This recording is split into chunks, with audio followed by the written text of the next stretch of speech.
Chers auditeurs, chers internautes, nous sommes contents d'être avec vous encore à notre rencontre. Merci de nous avoir accompagnés. Quel que soit le lieu où vous vous trouvez dans le monde entier, nous sommes contents de vous avoir. Nous prions pour vous et vous aussi priez pour nous parce que vous savez, nous devons être toujours prêts si Jésus-Christ retourne à quel que soit le moment d'être avec lui. Et je vous souhaite autant aussi, si Jésus-Christ revient à quel que soit le moment, que vous soyez toujours prêts. C'est une satisfaction de collaborer avec Dieu. Adventist Media Ministries et toute l'équipe de la régie, nous sommes contents de vous saluer dans le beau nom de notre Seigneur Jésus-Christ. Aujourd'hui, le sujet que nous allons vous présenter s'intitule « Le ministère sacerdotal de Jésus ». Le ministère sacerdotal de Jésus. Le plan du salut de Dieu est entier et complet, compte tenu de la faiblesse de l'homme et le pouvoir de l'ennemi. David déclare, « Le salut est auprès de l'Éternel, que ta bénédiction soit sur ton peuple. » Psaume 3, le verset 9. Lorsque Jonas refusa d'annoncer le message du salut de Dieu aux Ninivites, il trouva en fin de compte dans les profondeurs de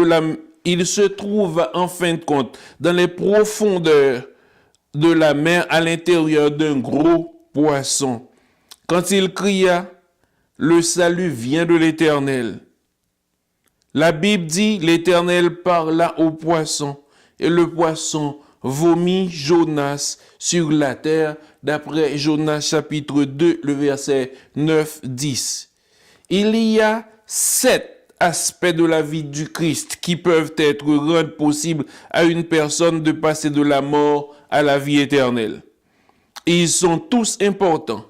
Dans cette étude, nous allons aborder essentiellement la vie présente de Christ et ce qu'il fait pour nous.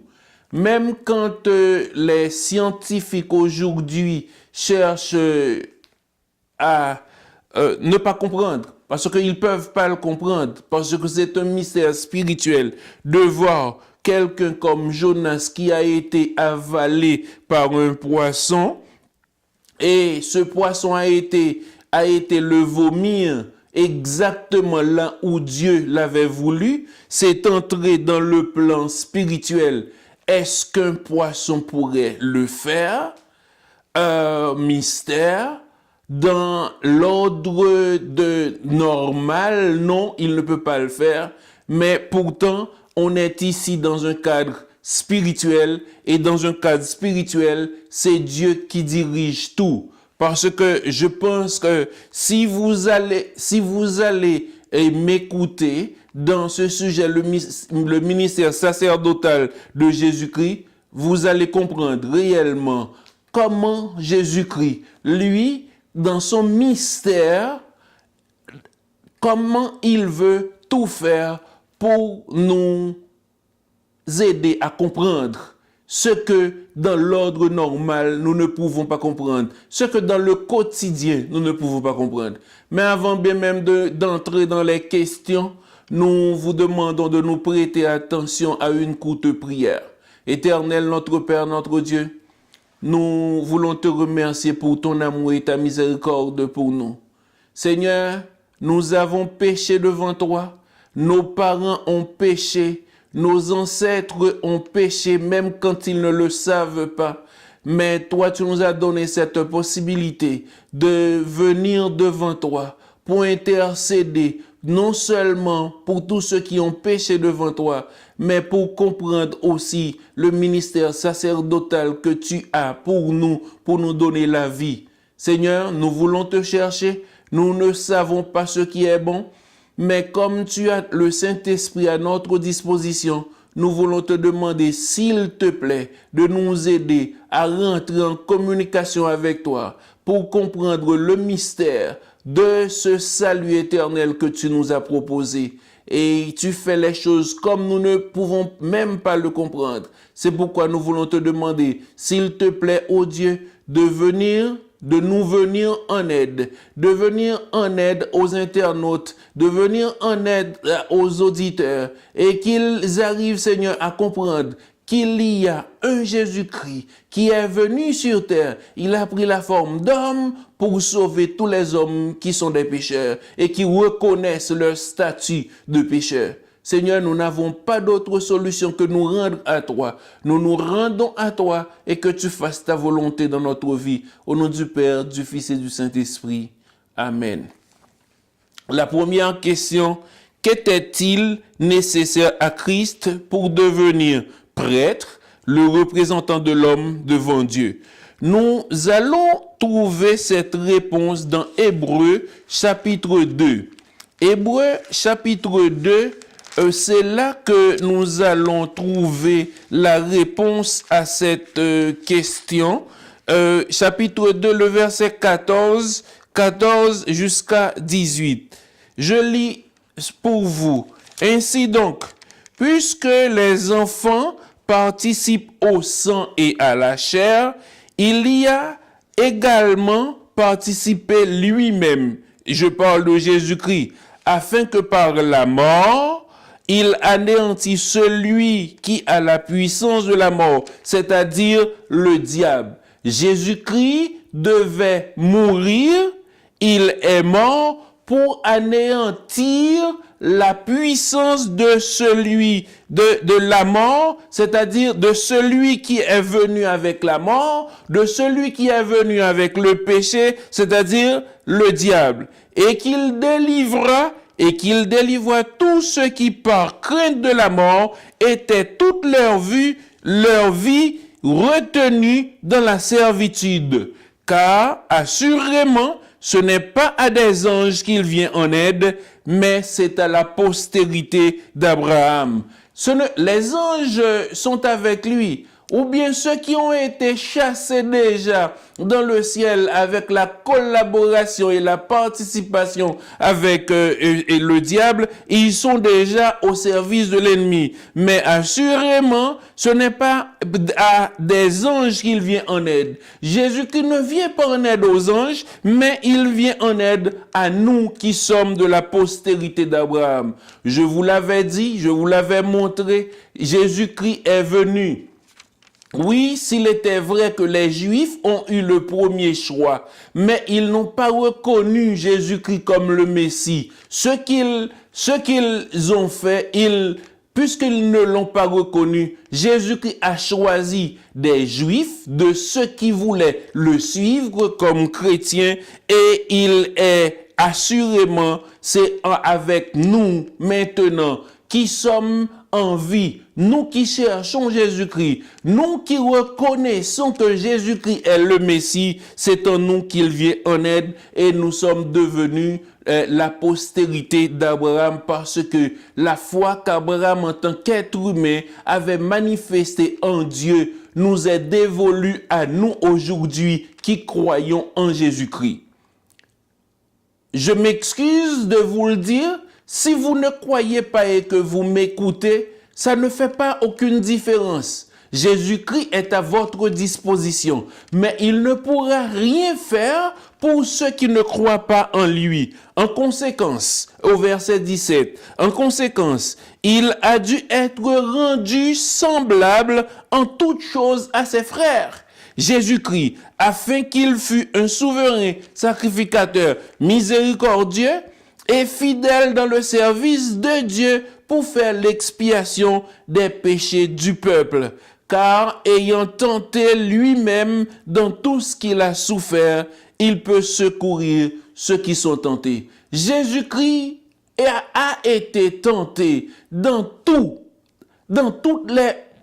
Il était comme tous les hommes vivants sur la terre. Il a participé dans toutes les manifestations. Il était dans les mariages. Il était dans les réunions. Il avait une relation avec les autres aussi dans sa profession terrestre avec son père charnel, Joseph. Donc, mais lui, il a été tenté comme nous. Mais savez-vous, c'est pourquoi aujourd'hui, Jésus-Christ peut nous secourir quand nous sommes tentés. Il peut nous secourir quand nous tombons dans quelque chose que nous ne devrions pas. En conséquence, Jésus-Christ s'est rendu semblable en toutes choses à nous qui sommes ses frères, à vous qui êtes ses sœurs, afin qu'il, comme souverain sacrificateur miséricordieux, fidèle dans le service de Dieu, il fait l'expiation de tes péchés, il fait l'expiation de mes péchés pour que j'aie la vie éternelle.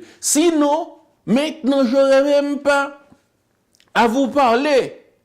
Maintenant, je ne pourrais même pas partager son message avec vous. Savez-vous pourquoi? Parce que Jésus-Christ, il était nécessaire pour lui de devenir ce souverain sacrificateur pour me sauver, pour te sauver, pour sauver tes enfants, pour sauver ta femme, pour sauver ta famille. Parce que maintenant, vous croyez et nous croyons en lui.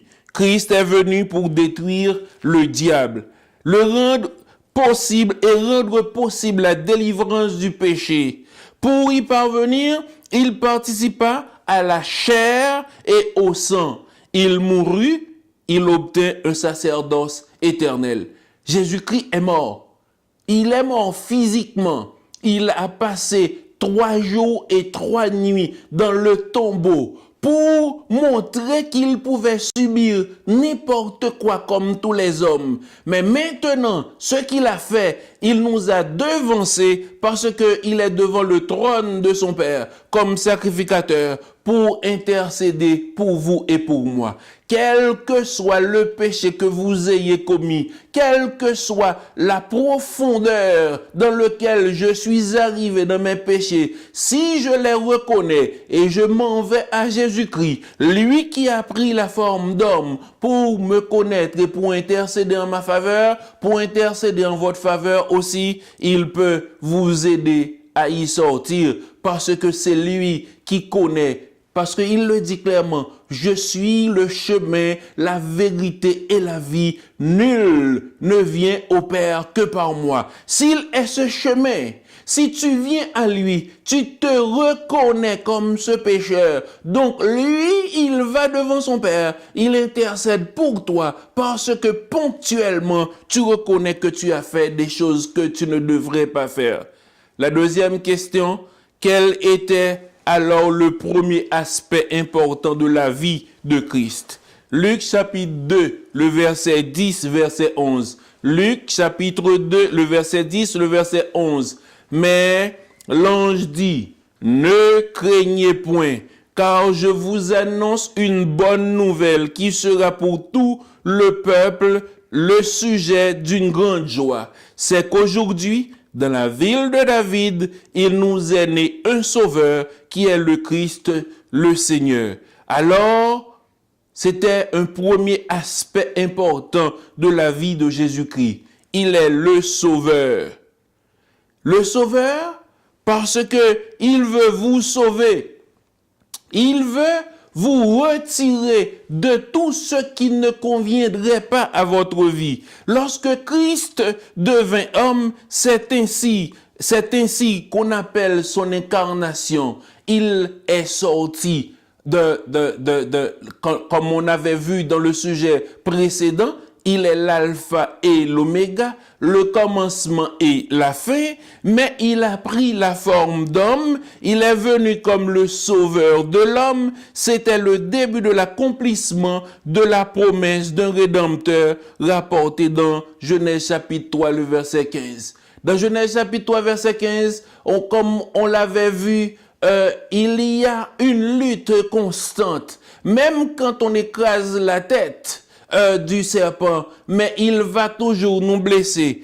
Il va nous blesser au talon. Mais Jésus-Christ, le connaissant que le diable est disposé à nous poursuivre jusqu'à la fin, il veut être toujours à nos côtés. Donc, Jésus-Christ est à vos côtés. Si vous choisissez de le suivre, même quand devant toutes les tribulations du monde, vous avez vos faiblesses, j'ai les miennes aussi. Tout le monde a ses faiblesses dans la vie spirituelle. Le contact spirituel que nous devons tenir, c'est entrer toujours en communication avec Dieu et lui, il va nous donner la résistance par rapport à Jésus-Christ ou bien par l'intermédiaire de Jésus-Christ pour avoir la vie éternelle. La troisième question, quel est le second important aspect de la vie du Christ? Bien qu'il fût fils, l'obéissance par les choses qu'il a souffertes et qui, après avoir été élevé à la perfection, est devenu pour tous ceux qui lui obéissent l'auteur d'un salut éternel. Hébreux chapitre 5, le verset 8, verset 9. Il est le Fils de Dieu, mais il a accepté les souffrances pour nous élever à la perfection et est devenu, pour tous ceux qui l'obéissent, l'auteur d'un salut éternel. Comme je vous le dis, je vais vous toujours le répéter, si vous acceptez d'obéir à Jésus-Christ, celui qui était parfait a pris notre forme d'imperfection pour nous sauver de notre imperfection et nous rendre nous-mêmes parfaits en lui. Mais vous pouvez me dire, vous posez la question, quand est-ce que vous allez être parfait? Vous ne pourrez pas être parfait par vous-même. Mais tant que vous cherchez l'obéissance à Dieu, il va vous révéler, il va se manifester en vous par le moyen du Saint-Esprit pour vous révéler tout ce que vous faites, que vous ne devriez pas faire. Toutes les mauvaises tendances qui sont en vous vont vous être révélées par la puissance du Saint-Esprit pour que vous ayez cette assurance de perfection en Jésus-Christ. Avant de mourir d'une manière vicariale pour les péchés de l'homme, Christ devait montrer qu'il est possible de vivre une vie sans péché dans la chair. Christ fut qualifié pour son travail en tant que prêtre en expérimentant la souffrance de l'humanité.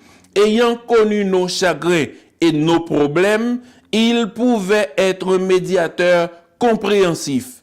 Pourquoi il peut être ce médiateur compréhensif? Parce que il est passé par toutes les situations que vous et moi passons maintenant.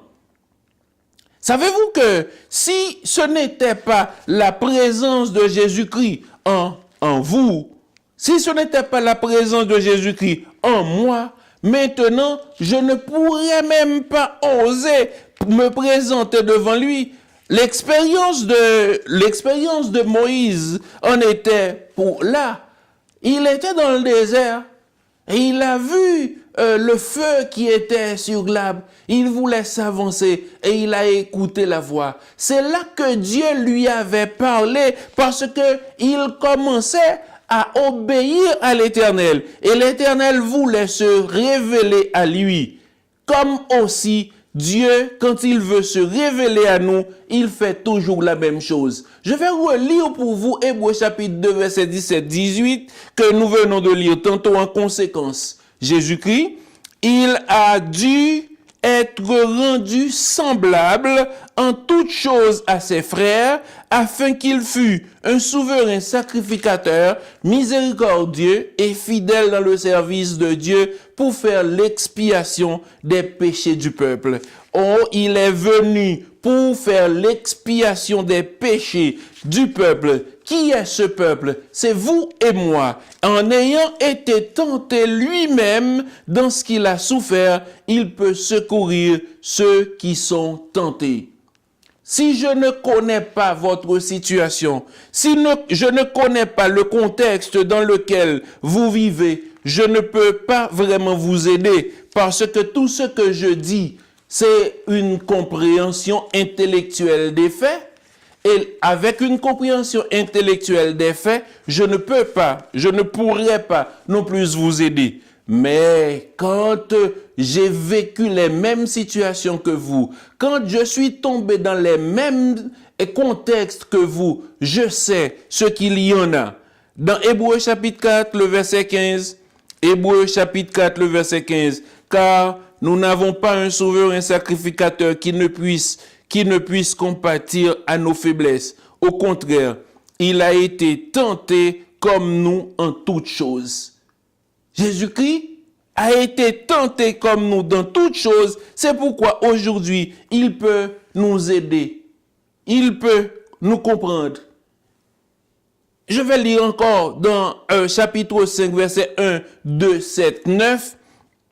Verset 1 dit, en effet, tout souverain sacrificateur pris du milieu des hommes est établi pour les hommes dans le service de Dieu, afin de présenter des offrandes et des sacrifices pour leurs péchés.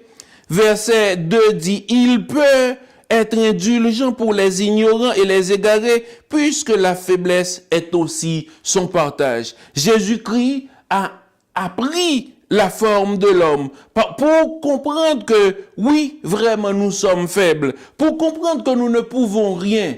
Et il le comprend. Verset 7 et jusqu'à 9 se dit, c'est lui qui, dans les jours de sa chair, ayant présenté avec de grands cris, avec larmes, des prières et des supplications à celui qui pouvait le sauver de la mort, ayant été exaucé à cause de sa piété, a appris, bien qu'il fût fils, l'obéissance par les choses qu'il a souffertes, et qui, après avoir été élevé à la perfection, est devenu pour tous ceux qui lui obéissent l'auteur d'un salut éternel, Dieu l'ayant déclaré souverain sacrificateur selon l'ordre de Melchisédek. Jésus-Christ, dans les jours de sa chair, qu'est-ce qu'il a fait pour le maintenir en contact avec son Père? Il a présenté avec larmes des prières et des supplications à celui qui pouvait le sauver de la mort, à son Père Dieu. C'est ce qu'il nous faut, vous et moi, aujourd'hui. Nous devons nous présenter devant Jésus-Christ avec des larmes et des prières, avec des supplications pour lui demander de nous sauver de la mort, pour lui demander de nous sauver de ce qui se passe autour de nous dans le monde.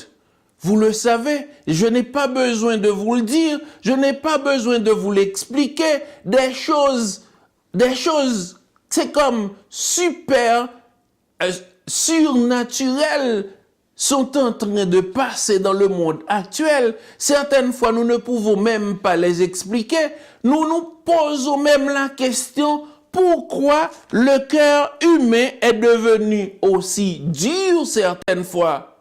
Oui, c'est vrai, face à la souffrance, face à la multiplication des atrocités dans le monde. Mais Jésus-Christ, il est un médiateur compréhensif.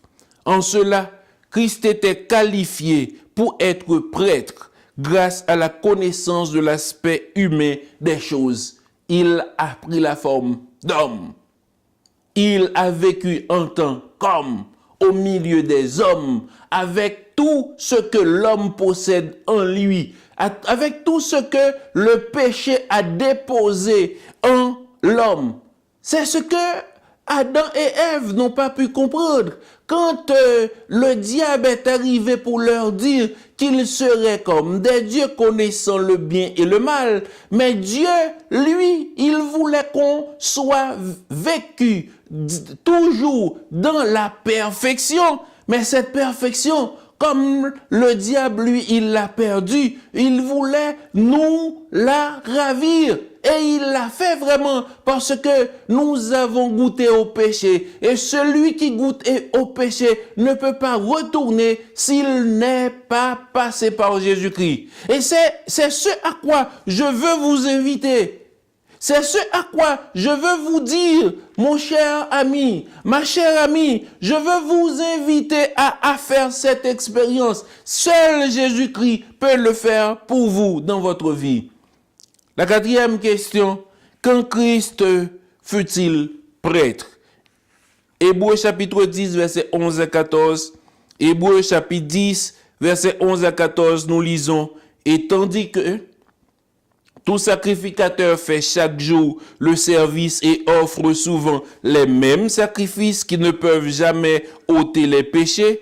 Lui, après avoir offert un seul sacrifice pour les péchés, s'est assis pour toujours à la droite de Dieu, attendant désormais que ses ennemis soient devenus son marchepied. Car, par une seule offrande, il a amené la perfection pour toujours ceux qui sont sanctifiés. C'est extraordinaire.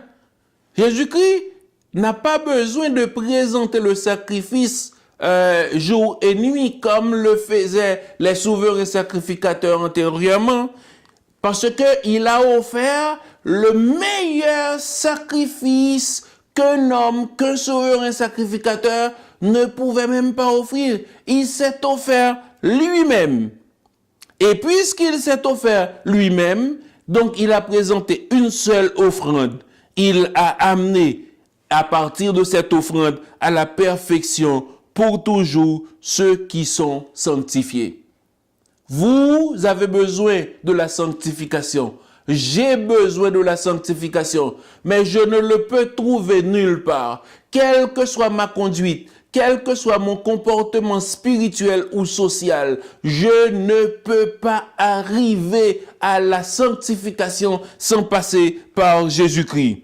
Donc, c'est Jésus-Christ qui a été le prêtre, le souverain sacrificateur.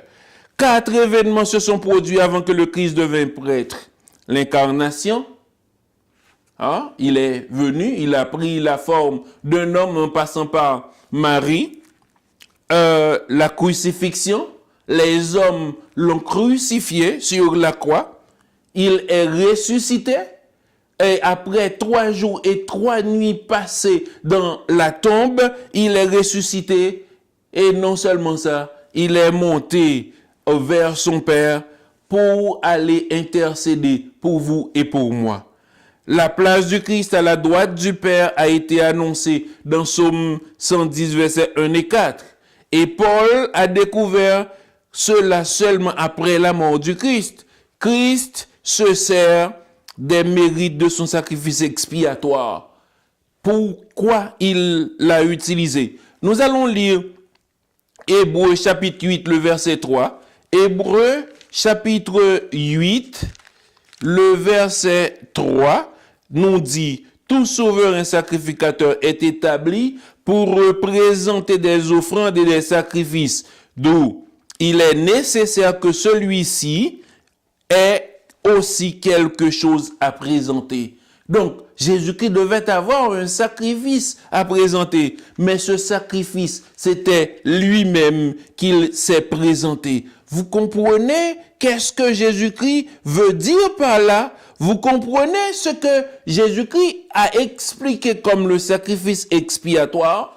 Dans Hébreux chapitre 9, verset 12 à 14, Hébreux chapitre 9, le verset 12 à 14, il est dit: il est entré une fois pour toutes dans le lieu très saint, non avec le sang des boucs et des veaux, mais avec son propre sang, ayant obtenu une rédemption éternelle. Car si le sang des taureaux et des boucs et la cendre d'une vache répandue sur ceux qui sont souillés sanctifient et procurent la pureté de la chair, combien plus le sang de Christ, qui, par un esprit éternel, s'est offert lui-même sans tache à Dieu, purifie-t-il votre conscience des œuvres mortes, afin que vous serviez le Dieu vivant. Vous comprenez avec moi que le sacrifice de Jésus-Christ, le sacrifice qui est lui-même, veut vous transformer. Il veut se manifester en vous. Savez-vous pourquoi? La purification, pour que vous ayez une bonne conscience, afin que vous serviez le Dieu vivant. Si vous n'avez pas cette bonne conscience, vous ne vous pouvez pas servir le Dieu vivant. Si j'ai pas cette bonne conscience, pour arriver à voir la présence de Jésus-Christ dans ma vie, pour arriver à comprendre la présence de Dieu, la manifestation de la présence de Dieu dans ma vie, je n'y arriverai pas. C'est pourquoi Jésus-Christ, il s'est offert lui-même. Qu'est-ce qu'un médiateur? C'est une personne qui joue le rôle de conciliateur entre ceux qui sont en désaccord. Christ a non seulement joué le rôle de conciliateur, mais encore, il a payé la dette de l'homme. Il mourut à la place de l'homme. Et par ce fait, Christ devint notre médiateur. Aujourd'hui, nous n'avons aucun autre médiateur entre Dieu et nous. Seulement Jésus-Christ, lui, il est ce médiateur. La 6e question dit pourquoi était-il nécessaire à Christ de retourner au ciel? Pourquoi? Pour que le Saint-Esprit puisse être donné. Dans Jean chapitre 16, le verset 7, Jean chapitre 16, le verset 7, nous lisons ce qui suit. Cependant, je vous dis la vérité, il est avantageux que je m'en aille. Car si je ne m'en vais pas, le consolateur ne viendra pas vers vous. Mais si je m'en vais, je vous l'enverrai. Jésus-Christ trouvait que c'était nécessaire qu'il s'en allait. Et il s'en allait vraiment. Parce qu'en s'en allant, il pouvait envoyer le consolateur pour nous. Qui est ce consolateur? Parce que vous savez que le consolateur, c'est l'esprit de vérité qui habite en nous, qui habite en vous, qui habite autour de nous, pour que Christ commence son intercession pour nous. Il nous faut quelque chose à faire. Romains chapitre 8, le verset 34. Romains chapitre 8, le verset 34 nous dit, Christ est mort. Bien plus, il est ressuscité. Il est à la droite de Dieu. Il intercède pour nous. Jésus-Christ, il est mort, mais il n'est pas resté dans la tombe. Quelles que soient les évidences qu'il cherche pour montrer dans les études scientifiques, mais Jésus-Christ est mort. Il est ressuscité. Non seulement il est ressuscité, il est à la droite du Père et il intercède pour vous et moi, nous qui croyons en lui. Il intercède pour nous, pour qu'il puisse préparer une place pour nous. Dans Jean, chapitre 14, verset 2, verset 3. Jean, chapitre 14, le verset 2 et le verset 3, nous lisons ce qui suit. Il y a plusieurs demeures dans la maison de mon Père. Si cela n'était pas, je vous l'aurais dit, je vais vous préparer une place. Et lorsque je m'en serai allé et que je vous aurai préparé une place, je reviendrai, je vous prendrai avec moi, afin que là où je suis, vous y soyez aussi. Jésus-Christ veut insister pour nous dire qu'il y a plusieurs demeures dans la maison de son Père. Si, au cas, il n'y serait pas, il ne nous l'aurait pas dit non plus. Il doit s'en aller et il est allé pour nous préparer ses places. Il reviendra. Il reviendra un jour où vous et moi, nous n'attendons pas. C'est pourquoi il nous demande la sanctification, d'être toujours proche de son Père. La 7e question nous dit, combien de médiateurs y a-t-il entre Dieu et l'homme? 1 Timothée chapitre 2, le verset 5, nous dit, car il y a un seul médiateur. Il y a un seul Dieu. Il y a aussi un seul médiateur entre Dieu et les hommes, Jésus-Christ, homme. Je m'excuse de vous le dire. Je ne peux pas considérer un autre homme comme moi, quel que soit son statut, quel que soit son rang élevé comme mon médiateur. Je ne peux pas accepter aucune personne, quelle que soit la vertu qu'elle avait exercée dans sa vie terrestre comme un intermédiaire. Dieu le dit, Jésus-Christ le dit clairement, il y a un seul Dieu. Il y a aussi un seul médiateur entre Dieu et les hommes, Jésus-Christ homme. Jésus-Christ qui s'est fait homme, c'est lui cet intermédiaire, c'est lui ce médiateur, c'est lui ce conciliateur. Je lis dans 1 Timothée chapitre 2, le verset 5. Cherchez dans votre Bible, vous allez le voir. Et si vous voulez encore mieux, cherchez selon le contexte pour voir. Est-ce qu'on pourrait avoir un autre intermédiaire, un autre conciliateur devant Dieu, entre Dieu et nous? Est-ce qu'on pourrait avoir un autre? Jésus-Christ, il est le seul. La question 8 nous dit, pourquoi le travail de Christ en tant que médiateur est-il nécessaire pour le salut de l'homme? Dans le sanctuaire terrestre, la rédemption était symbolisée par divers sacrifices. Lorsque le pécheur apportait sa victime sacrificatoire, le prêtre prenait le sang de l'animal immolé et le plaçait sur les cornes de l'autel. La Bible l'appelle un acte expiatoire. Vous arrivez, vous dites vos péchés sur l'animal, vous égorgez l'animal et le prêtre prenait le sang.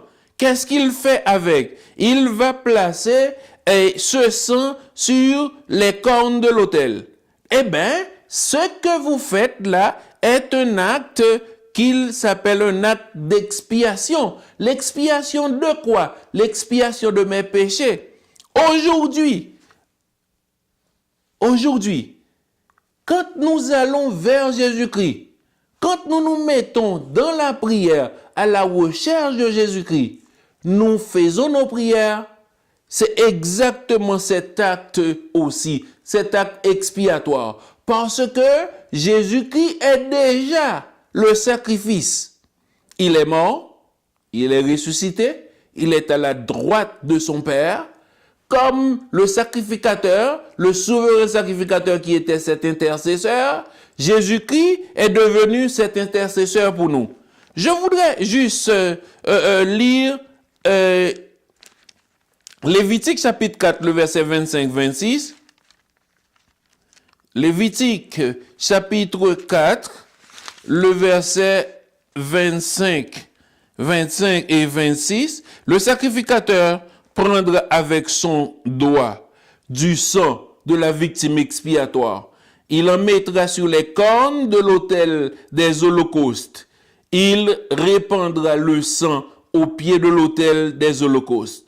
Il brûlera toute la graisse sur l'autel comme la graisse du sacrifice d'action de grâce. C'est ainsi que le sacrificateur fera pour ce chef l'expiation de son péché et il lui sera pardonné. Donc le sacrificateur terrestre, c'est ce qu'il devait faire. Jésus-Christ, lui, a par son sang. C'est pourquoi il était obligatoire que Jésus-Christ ait accepté la mort pour vous et pour moi, pour que aujourd'hui nous pouvons avoir accès à cette vie éternelle qu'il nous a proposée. De sorte que l'expiation comportait le sacrifice que l'homme apportait, plus l'application de ses avantages par le prêtre. De même, le plan de la rédemption comprend non seulement la mort expiatoire du Christ, mais encore son ministère comme notre grand prêtre, dans le but de nous rendre bénéficiaires de son sacrifice. Christ est ressuscité des morts pour notre justification. Il est ressuscité pour vous justifier, vous et moi. Dans Romains chapitre 4, le verset 25, et Jésus-Christ est entré au ciel comme notre grand prêtre. Et il n'est pas entré comme le Fils qu'il a été seulement sur cette terre, mais il est entré comme aussi notre grand prêtre. Hébreux chapitre 9, le verset 12, Hébreux chapitre 9, le verset 12, il est entré une fois pour toutes dans le lieu très saint, non avec le sang des boucs et des veaux, mais avec son propre sang, ayant obtenu une rédemption éternelle. Le fait que Jésus-Christ est mort pour nous, il a trouvé une rédemption éternelle pour vos péchés, pour mes péchés. C'est une grâce que Dieu nous a faite. Il nous a fait cette grâce parce que nous devrions avoir une assurance après que le péché est venu sur la terre. Dans la 9e question, il nous est dit, qu'entend Paul par nécessairement aussi, il y a un changement de loi dans Hébreux chapitre 7, le verset 12. Hébreux chapitre 7, le verset 12, je lis pour vous comme suit. Car le sacerdoce a été changé nécessairement aussi, il y a un changement de loi. Parce que pour être souverain sacrificateur, il fallait sortir d'une famille de Lévi. Mais vous savez, selon l'ordre de Melchisédek, quand Melchisédek avait rencontré Abraham, Abraham n'était pas d'une famille de Lévi. Donc, Melchisédek a fait cette coupure, a changé la loi, parce que Jésus-Christ, lui, il n'allait pas sortir de cette famille de Lévi. Donc, ceci n'a aucun rapport avec les 10 commandements. Au verset 11, il est clairement souligné que la perfection du sacerdoce de Christ ne résidait pas dans le sacerdoce lévitique, car le sacerdoce étant changé au verset 12, il est nécessaire de changer la loi qui régissait la formation des prêtres. Puisque Dieu, le Père, a ordonné que Christ devrait servir en tant que médiateur sacerdotal pour l'homme dans le sanctuaire céleste, d'après Hébreux 8, versets 1 et 2. Cela signifie que la loi des symboles et des ombres qui régissaient les rituels sacerdotaux avait pris fin par la mort expiatoire et le ministère sacerdotal du Christ. Donc, vous voyez comment la mort de Jésus-Christ était importante et son importance va arriver jusqu'à la nouvelle terre. Jésus-Christ reviendra. Il nous prendra avec lui. Mais non seulement ça, quand nous arrivons aussi sur la nouvelle terre, nous allons aussi à étudier ce qu'est vraiment ce ministère sacerdotal du Christ. Parce que c'est des symboles et des hommes qui régissaient tout un rituel sacerdotal, mais Jésus-Christ est venu, lui en tant que fils de Dieu, pour le changer. La 10e question nous dit, la tribu à laquelle appartenait le Christ devait-elle servir dans le sacerdoce? En effet, celui de qui ces choses sont dites appartient à une tribu dont aucun membre ne fait le service de l'autel, car il est notoire que notre Seigneur est sorti de Juda, tribu dont Moïse n'a rien dit pour ce qui concerne le sacerdoce. Donc, puisqu'il n'était pas venu de la tribu de Lévi, il était venu de la tribu de Juda, donc il ne pouvait pas vraiment rentrer dans le sacerdoce. Mais Dieu a changé par l'intermédiaire de Melchisédek cette loi pour que Jésus-Christ puisse devenir le souverain sacrificateur. Est-ce que je peux lire pour vous Hébreux chapitre 7, le verset 13? Hébreux chapitre 7, je lis au verset 13 et 14, qui dit, en effet, celui de qui ces choses sont dites appartient à une autre tribu dont aucun membre n'a fait le service de l'autel, Verset 14, il dit, car il est notoire que notre Seigneur est sorti de Juda, tribu dont Moïse n'a rien dit pour ce qui concerne le sacerdoce. Puisque Jésus-Christ ne devait comme pas rentrer dans cette lignée-là. Non, il ne devait pas entrer parce que Moïse ne disait rien en ce qui concerne. Donc, par quelle autorité Christ fut-il déclaré le prêtre? Le sanctuaire terrestre d'Israël, avec ses prêtres et ses sacrifices, figurait la mort et le ministère sacerdotal de Jésus-Christ. Melchisédek fut un prêtre roi. Ce fait, plus la signification de son titre roi de paix, roi de justice, ont fait de lui un type convenable du sacerdoce royal de Christ dans le ciel. C'était par l'autorité du Père qui avait déclaré à cause de la vie sans fin de son Fils qu'il devait être prêtre pour toujours. Jésus-Christ est devenu prêtre pour toujours, mais sous l'ordre de qui? Hébreux chapitre 7 encore. Je lis encore Hébreux chapitre 7. Et vous allez voir au verset 28 avec moi. En effet, la loi établit souverain sacrificateur des hommes sujets à la faiblesse. Mais la parole du serment qui a été fait après la loi établit le Fils qui est parfait pour l'éternité. C'est Dieu qui le fait. Il le fait selon l'ordre de Melchisédek. Il a établi son Fils qui est parfait, qui n'a jamais commis de péché. Si les autres sacrificateurs, ils étaient des hommes, et ils sont passés par un moment où ils pouvaient pécher, mais Jésus-Christ, lui, il n'a pas failli à sa tâche pour l'éternité. C'est pourquoi vous et moi, aujourd'hui, nous avons cette assurance. Que fait le Christ au ciel maintenant? Hébreux chapitre 9, verset 24 nous répond, car Christ n'est pas entré dans un sanctuaire fait de mains d'hommes, en imitation du véritable, il est entré dans le ciel même afin de comparaître maintenant, aujourd'hui même, pour nous devant la face de Dieu. Donc, qu'est-ce que Jésus-Christ fait?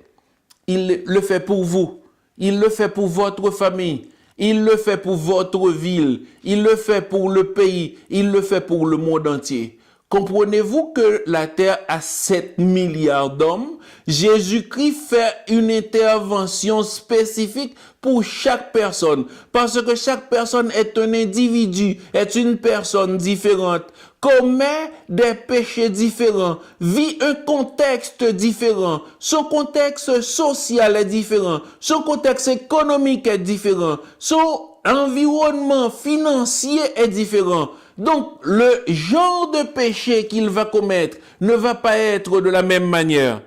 Mais Jésus-Christ, lui, qu'est-ce qu'il fait? Il doit intercéder pour chaque personne devant la face de son Père. Il le fait pour vous aussi. Ne vous croyez pas trop pécheresse ou bien trop pécheur, ou bien vous pensez que vous avez été trop loin à l'encontre de Dieu. Non, ne le croyez pas. Jésus-Christ vous promet d'être toujours là pour vous parce qu'il a été un homme. Il a vécu toutes les conditions.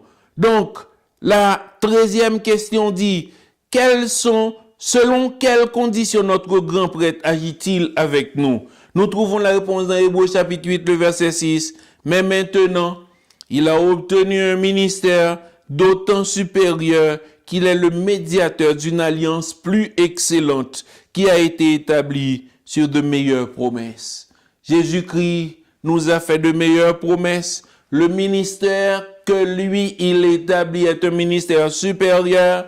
Comme ce ministère est supérieur, donc il fait un nouveau pacte, une nouvelle alliance. La pacte de la nouvelle alliance consiste dans la promesse de Dieu de mettre sa loi dans nos cœurs et dans nos esprits. Dans nos cœurs, pour que nous comprenions personnellement qui est Dieu et qu'est-ce qu'il fait pour nous. Dans Hébreux chapitre 8, je vais vous lire, dans Hébreux chapitre 8, Et le verset 7 à 13, Hébreux chapitre 8, le verset, en effet, si la première alliance avait été sans défaut, il n'aurait pas été question de la remplacer par une seconde, car c'est avec l'expression d'un blâme que le Seigneur dit à Israël, voici les jours viennent, dit le Seigneur, où je ferai avec la maison d'Israël et la maison de Juda une alliance nouvelle,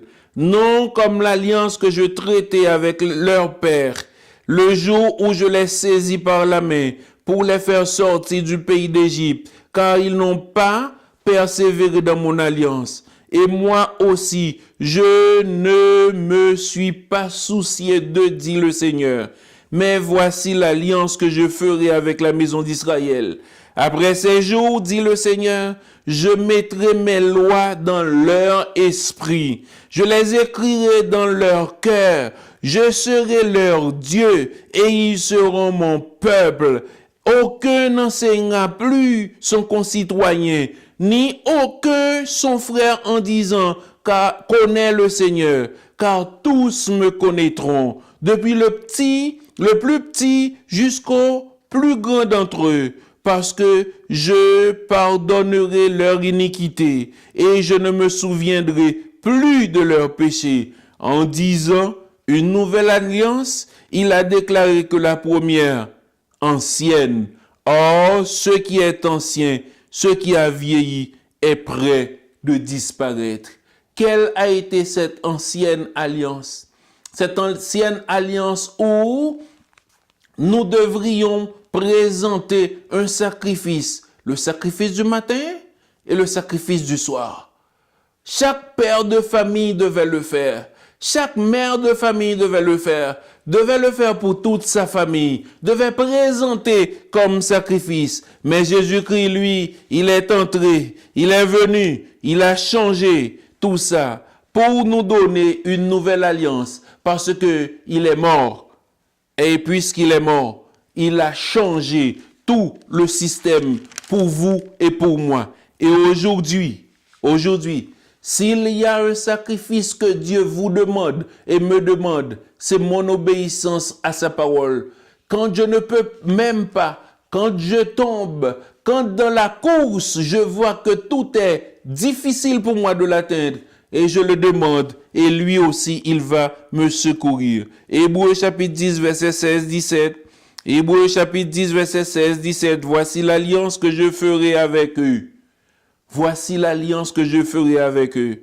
Après ces jours-là, dit le Seigneur, je mettrai mes lois dans leur cœur et je les écrirai dans leur esprit.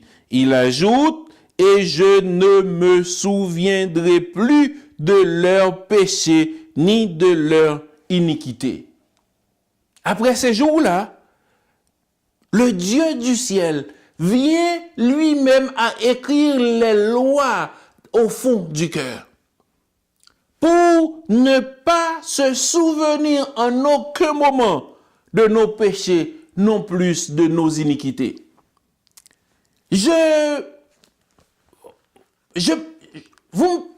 En présentant cela, j'entre en moi-même parce que je me pose la question. Par exemple, à quelqu'un qui veut me dire qu'il ne veut pas reconnaître la puissance de Dieu, et Dieu lui-même a demandé qu'il écrira les lois au fond du cœur. Est-ce que c'est une manière de dire je ne veux pas reconnaître le pouvoir de Dieu en moi?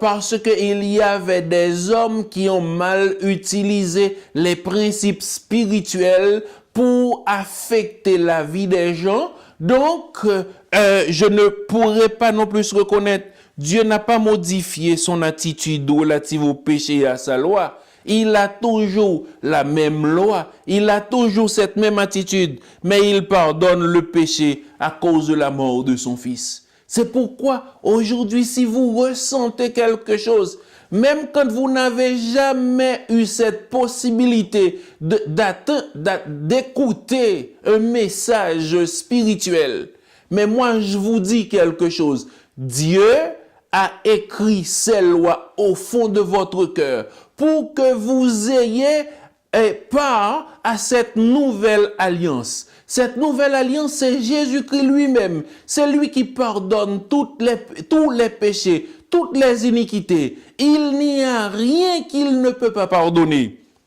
Vous acceptez qu'il le fasse pour vous? Eh bien, qu'est-ce qu'il fait comme fils? Comme il a accepté la mort, il vous accepte aussi parce que vous retournez à lui. La 14e question dit, à qui l'actuel ministère d'intercession de Christ profite? Et je lis pour vous dans Hébreux chapitre 7, le verset 25, qui dit, aux pécheurs repentants, c'est aussi pour cela qu'il peut sauver parfaitement ceux qui s'approchent de Dieu par lui, étant toujours vivant pour intercéder en leur faveur. La seule chose que je vous demanderai, vous qui m'écoutez maintenant, approchez-vous avec assurance de Dieu. Parce que lui, il veut intercéder pour vous. Il veut vous donner cette grâce de l'accepter et de vivre avec lui. Si vous vous approchez de lui avec assurance. Je lis dans 1 Jean chapitre 1er, verset 9. 1 Jean chapitre 1er, le verset 9. C'est l'un des plus beaux versets de la Bible qui dit, si nous confessons nos péchés, il est fidèle et juste pour nous les pardonner. Donc, et pour nous purifier de toute iniquité.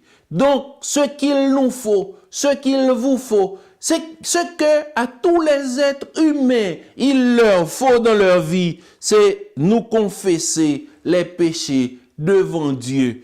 Et lui, il est fidèle et juste pour nous les pardonner et nous purifier de toute iniquité. Si nous le faisons, nous allons être heureux. Savez-vous pourquoi nous pouvons être heureux? Parce que nous avons un Dieu compatissant, un Dieu miséricordieux, lui qui est lent à la colère, riche en bonté et en fidélité. Il pourra vous comprendre. Aux croyants qui tombent dans le péché, si vous avez déjà fait la route à Dieu, si avec Dieu, si vous avez connu qui est Dieu et vous avez marché avec lui, mais malgré tout, vous êtes tombé dans le péché, écoutez ce qu'il vous dit dans 1 Jean chapitre 2, le verset 1er. Mes petits enfants, je vous ai écrit ces choses afin que vous ne péchiez point. C'est la loi, qu'il ne veut pas que nous ayons péché. Mais si quelqu'un a péché, nous avons un avocat auprès du Père, Jésus-Christ le juste. Dans le cas où nous voyons, le Saint-Esprit nous a révélé que nous avons péché devant la présence de Dieu. Nous avons un avocat. Nous avons un intercesseur qui est entré devant le trône de son Père, dans le lieu très saint, pour intercéder, pour nous purifier, pour nous laver. Et si quelqu'un a péché, c'est cet avocat qui est auprès du Père, Jésus-Christ le juste. Il est passé sur la terre. Il a passé 33 ans parmi les hommes. Mais avec le contact qu'il a eu avec son Père, il n'a pas eu le temps de pécher. Il n'a pas eu de regard. L'ennemi, le diable est venu pour le tenter. Il l'a tenté sur multiples formes. Il est passé même par ses apôtres qui étaient autour de lui pour le faire pécher. Mais il était resté en contact. Il était resté en harmonie spirituelle avec son Père. Grâce à la médiation constante de Christ, nous pouvons nous approcher avec assurance du trône de la grâce afin d'obtenir miséricorde et de trouver grâce pour être secourus dans nos besoins. Hébreux chapitre 4, le verset 16. À cause de sa vie, sans péché, sa mort sur la croix fut efficace. Maintenant, il intercède en notre faveur comme notre grand prêtre. Sa victoire est suffisante pour chaque croyant repentant. L'apogée du grand plan de la rédemption est le retour de Jésus-Christ. Oh, quand Jésus-Christ retournera, ce sera la victoire. Ce sera la grande victoire, non seulement pour tous ceux qui ont combattu le bon combat, mais pour tous ceux qui combattent encore pendant le retour de Jésus-Christ. Oh, l'apogée du plan de la rédemption est le retour de Jésus-Christ. De même, Christ s'est offert une seule fois pour porter les péchés de plusieurs. Apparaîtra sans péché une seconde fois à ceux qui l'attendent pour leur salut. Hébreux chapitre 9, le verset 28. Les 7 grands événements de la vie de Christ qui nous donnent l'assurance de la vie éternelle sont sa divinité, son incarnation, sa vie sans péché, sa mort expiatoire, sa résurrection, son ascension, sa médiation, et le dernier, c'est sa seconde venue pour prendre son peuple avec lui. Oh, que ce sera beau quand Jésus-Christ reviendra pour vous prendre, pour me prendre. Et nous allons voir le couronnement de cette assurance de la vie éternelle. Vous et moi, nous allons être avec lui pour le temps et pour l'éternité. Oh, toute l'équipe de Adventist Media Ministries et moi, sommes contents de vous voir, de vous parler et de vous présenter le message de l'Éternel. Nous voulons croire que si vous avez quelque chose que vous n'avez pas compris, vous allez revoir encore le ministère sacerdotal de Jésus-Christ. Et si vous voulez aller plus loin encore, vous pouvez me faire des questions. Allez dans la page de Adventist Media Ministry, en bas de ce message, vous pouvez me faire les questions et je vais vous les répondre parce que nous savons que nous devons étudier en profondeur les paroles de l'Éternel et qui nous donneront le salut. Le prochain sujet, ce sera la Trinité. Et nous allons voir comment, sous des aspects, Dieu lui-même, il nous montre quels sont les éléments, le Père, le Fils et le Saint-Esprit, qui forment une seule personne, une personne spirituelle, parce que le Père ne peut pas vivre sans le Fils ne veut pas vivre sans le Père, et le Saint-Esprit ne peut pas vivre sans le Père. Donc, ils forment une seule et même personne. Je vous attends la prochaine fois. Adventist Media Ministry vous remercie. Que le Seigneur vous garde et vous bénisse.